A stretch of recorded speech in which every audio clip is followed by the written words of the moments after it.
Querida familia, ¿qué tal estáis? Hoy me gustaría pasar un ratito con todos vosotros y compartir, creo que un tema bastante desconocido, pero que prolifera dentro del mundo del crecimiento personal y de la espiritualidad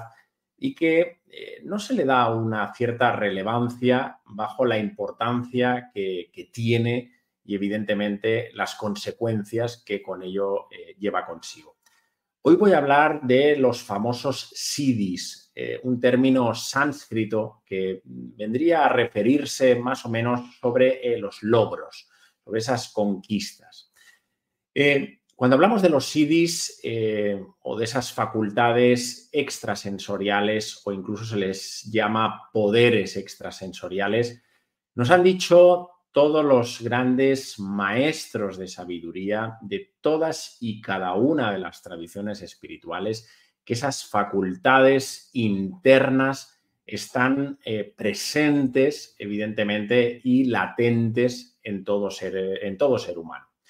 Evidentemente hay que ser muy consciente que principalmente empiezan a tomar fuerza o a estar más presentes a partir del primer septenio de vida, que es ahí donde la gran mayoría de los mortales ya se empiezan a tapar o se empiezan de alguna manera, pues a quedarse en una posición aletargada. Por muchos motivos, principalmente por las creencias, en este caso, que ese niño va desplegando en esos primeros años de vida, porque tiene unas facultades inherentes, unas facultades psíquicas muy grandes, muy despertadas. Tiene una apertura de la fontanela, un desarrollo de la pineal muy grande y todos los sistemas energéticos muy desarrollados a nivel interno, pero a medida que él va creciendo, va experimentando, va recibiendo el flujo principalmente del entorno, de la familia y evidentemente pues de muchas imposiciones externas. Los miedos principalmente que vienen de fuera son los que van tapando, van tabicando todas esas capacidades que ahora os voy a compartir. Y evidentemente pues muchos optan por diferentes ritos religiosos porque siguen una corriente espiritual religiosa concreta y sabemos que ciertos ritos religiosos pues lo que hacen es captar, ¿no? Es coaptar y limitar, tabicar y cerrar por completo todo este grupo de facultades psíquicas que ahora voy a compartir.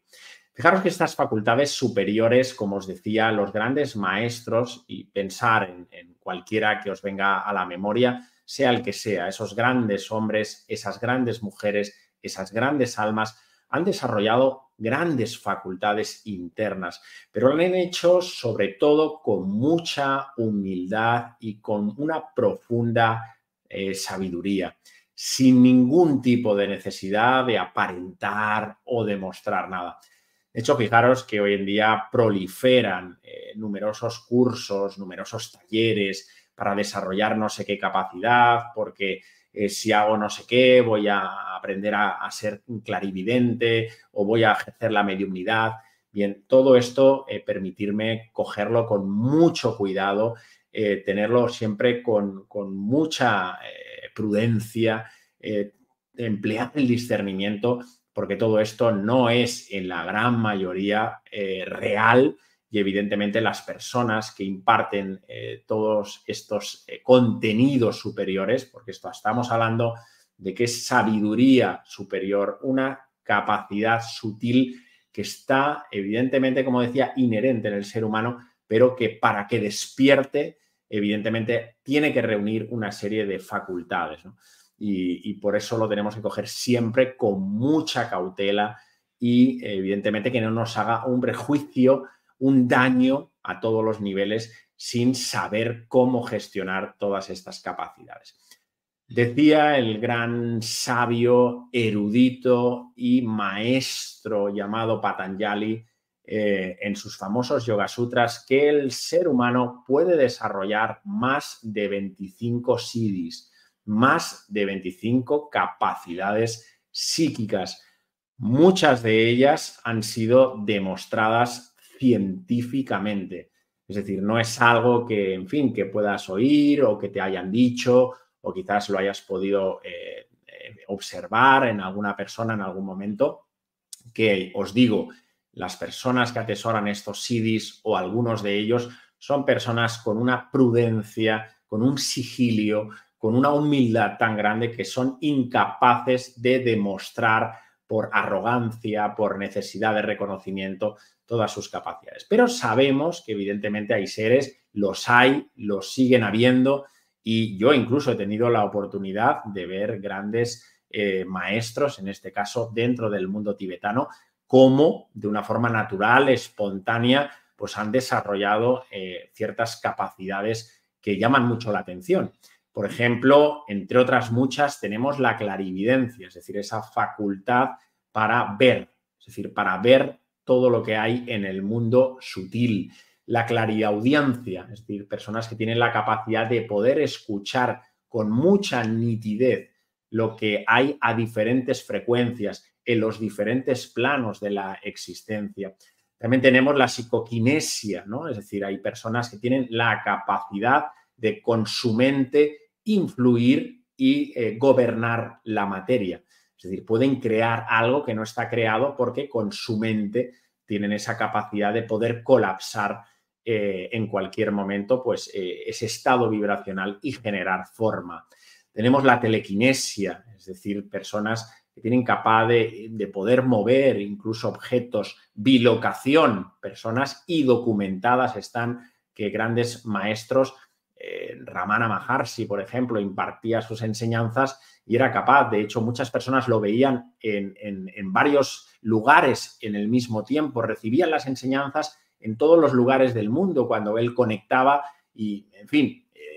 hay grandes yogis que tienen esa capacidad de ubicarse en dos espacios a la vez. Tenemos la levitación, esto no es algo, en fin, sorprendente, algo de fantasía, sino que es real. Se dice que Buda, por ejemplo, Siddhartha Gautama, pues tenía una capacidad muy grande para poder levitar, evidentemente, pues desde esa naturalidad, no desde lo que os decía, desde la arrogancia, ¿no?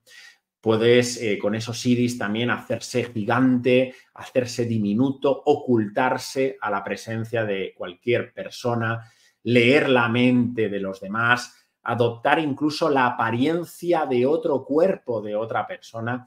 En fin, os he dicho que según la tradición yógica hablan de más de 25 CDs, pero en fin, podría ser la lista muy grande, como incluso en la tradición egipcia, en los babilónicos, hablan más de 100 facultades de predecir el futuro, de estar no solo en dos lugares a la vez, en ese desdoblamiento, sino estar en varios momentos, en varios espacios. En fin, hay muchísimas facultades que podemos ir desarrollando. Ahora veremos cómo, si es viable, si no lo es, pero es interesante. Lo que sí que resulta muy importante, y creo que lo debo de destacar, es, como os decía, los CDs no deben ser nunca, nunca, nunca, y así nos lo han enseñado los grandes maestros, un objeto de orgullo, de presunción, ¿no? De arrogancia. Es decir, porque realmente es algo que uno lo ha desarrollado, veremos cómo, hay dos formas, y por tanto no es algo que tenga que demostrar o que tenga que, en fin, mostrarse orgulloso, sino ese es uno de los grandes problemas, lo explica Patanjali, del yogi cuando alcanza un cierto ya grado de excelencia para no caer en las garras del ego espiritual de sentirse superior por esas capacidades que ha conseguido hacia los demás. Con lo cual, sobre todo, esa humildad. Cualquier maestro, cualquier persona que penséis que tiene un cierto grado de desarrollo espiritual, si no tiene humildad, si no tiene esa sencillez de vida, no será jamás, nunca un maestro, ¿no? Siempre esos grandes seres humanos, esas grandes almas, se han caracterizado por ser almas sencillas, almas nobles, almas benevolentes, hablar muy poco y sobre todo con esos actos compasivos hacia los demás, ¿no?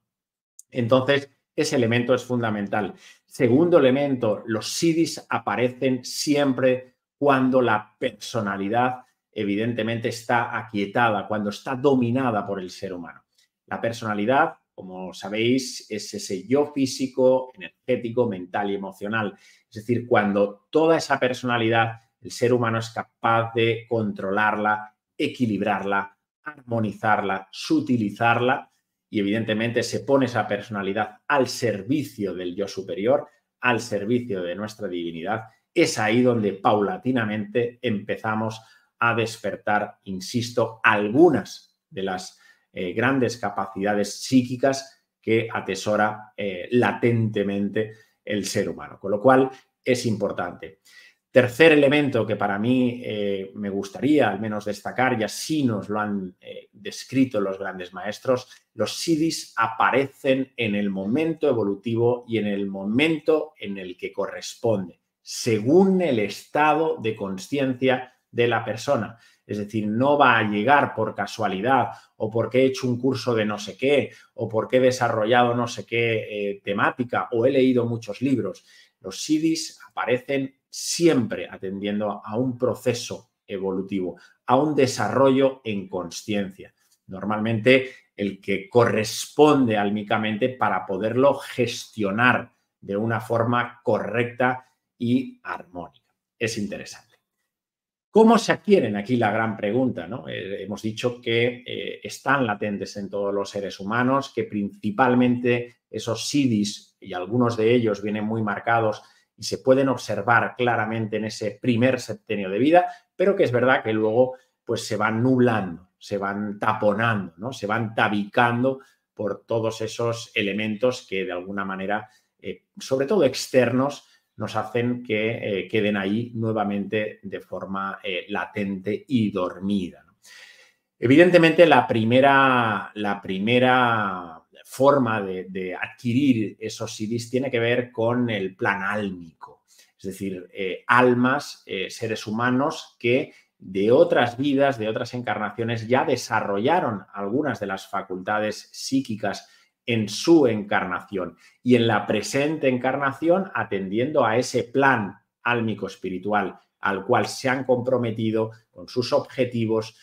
conscienciales, con los criterios que se establecen arriba para poder encarnar, han desarrollado como objetivo esos dones y talentos asociados a esos siddhis, es decir, personas que conozcáis. Y aquí en el canal hemos tenido grandes clarividentes, grandes clariaudientes, personas con grandes facultades psíquicas. Está claro que esas capacidades vienen de otras vidas y ese desarrollo de otras vidas les ha permitido que, atendiendo a la encarnación que han elegido, que han marcado y han planificado en esta encarnación, pues todavía tengan más latencia, todavía tengan más fuerza a la hora de poderlos desplegar como un don y un talento propio, como cualquier otro que otra persona pueda tener, cualquier habilidad, capacidad, pero en ese caso, como la encarnación viene muy marcada por esa ayuda a los demás, quizás por ese contacto con lo sutil, pues esos dones y talentos, insisto, vienen desarrollados de otras vidas, pero adquiridos para poderse desplegar en la presente encarnación. Y en segundo lugar, nos dice la tradición antigua que no solo los siddhis vienen de otras vidas y evidentemente los podemos manifestar en nuestra encarnación si corresponde desarrollarlos, sino que también en una encarnación, evidentemente, tenemos que ser muy disciplinados para que esto pase en una encarnación. Normalmente, como sabe la ciencia del yoga, esto viene de mucho trabajo, de mucho ascetismo, de mucha entrega, de mucha dedicación, pero se pueden desarrollar, se pueden adquirir mediante la práctica del samyama. El samyama en la ciencia del yoga tiene 3 etapas. Por un lado es dharana, dhyana y samadhi.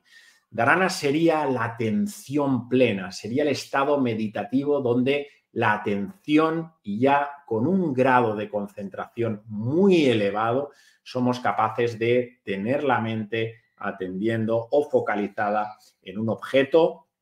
o en un elemento externo o interno, es decir, que ya somos capaces de mantener la atención no solo en la práctica meditativa aislada, sino también, evidentemente, a lo largo del día.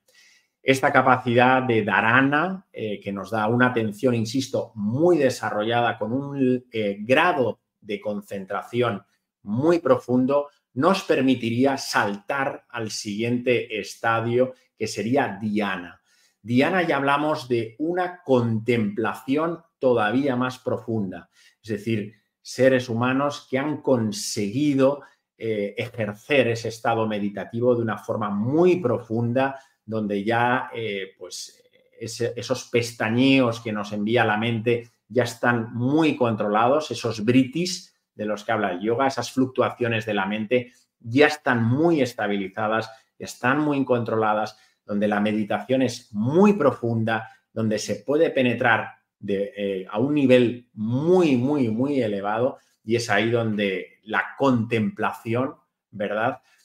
ya en un estado muy avanzado, nos permite llegar al último estadio del que habla el yoga, que es el famoso samadhi. Dentro del samadhi, evidentemente, hay dos estratos, pero para que lo comprendáis, ahí es cuando de alguna manera hay la desaparición de alguna forma de las modificaciones de la mente, ¿no? Ese es el samadhi, es la unión con lo que realmente somos, es decir, ahí la mente ya deja de tener cualquier influencia sobre nuestra alma, y es ahí donde entra esa unión, donde hay una comunión con lo que realmente somos. Es un estado, evidentemente yo no puedo compartir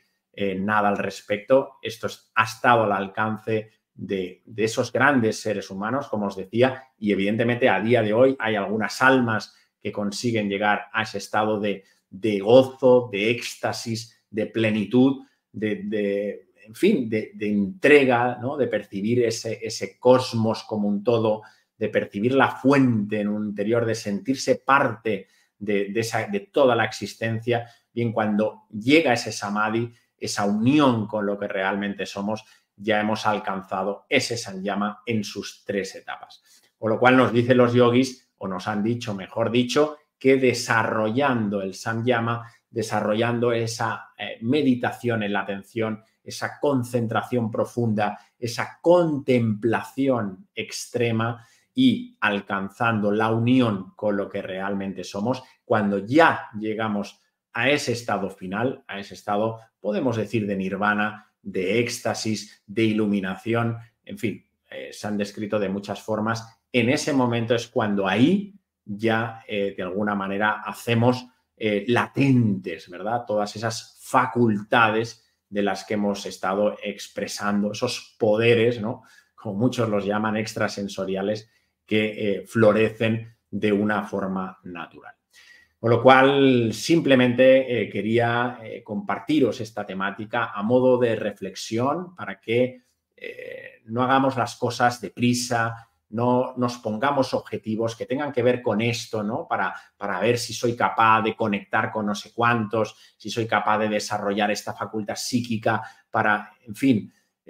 no perdáis el tiempo, lo digo de corazón, centraros en el camino, centraros en el día a día, en mejorar lo simple, y eso tiene que ver con la atención, tiene que ver también con la concentración, y poco a poco, haciendo camino, seguramente en esta encarnación llegaremos hasta un cierto nivel, y en la siguiente recogeremos ese camino y seguiremos caminando. Aparecerán de una forma espontánea, natural, y en el momento, insisto, que estemos preparados para poderlo gestionar. Imaginaros de alguna forma que alguno de estas capacidades evidentemente psíquicas importantes llegaran a tu vida sin saber gestionarlas, sin quizás tener un cuerpo físico adecuado ni un cuerpo energético para sostenerlo. Es decir, la inteligencia suprema de nuestra alma, de la vida, de la existencia, es tan grande que todo esto evidentemente aparece cuando, como dice la tradición,